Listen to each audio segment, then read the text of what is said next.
पाक ईरान वज़ीर ख़ारजा राबिते पर तर्जुमान वज़ारत ख़ारजा ने कहा है कि निगरान वज़ीर ख़ारजा ने आज ईरान के वज़ीर ख़ारजा से बातचीत की है, जिसमें वज़ीर ख़ारजा ने ईरान की जानिब से एतमाद करने पर खुशी का इजहार किया है। तर्जुमान दफ्तर ख़ारजा ने कहा कि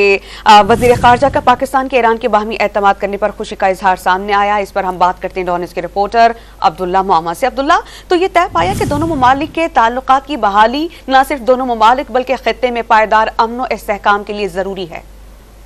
जी बिल्कुल, नेशनल सिक्योरिटी कमेटी का भी इजलास हुआ, उसमें भी यही पैगाम है। और अब जो पाकिस्तान और ईरान के वज़ीर ख़ारजा हैं उनके दरमियान जो राब्ता हुआ है उस पर तर्जुमान दफ्तर ख़ारजा ने अपना रद्द-ए-अमल जो है वो दे दिया और एक इलामिया जो है वो वज़ारत ख़ारजा की जानिब से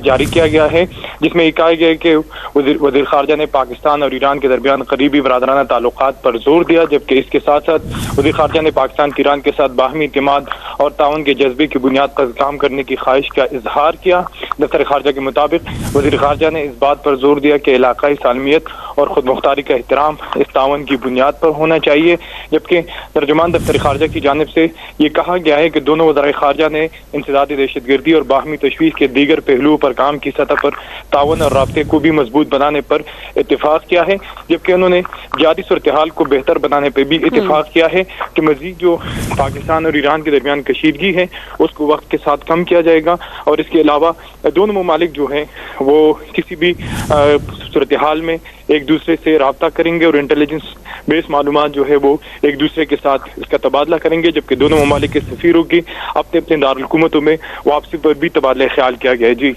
अब्दुल्ला मोहम्मद, बहुत शुक्रिया आपका।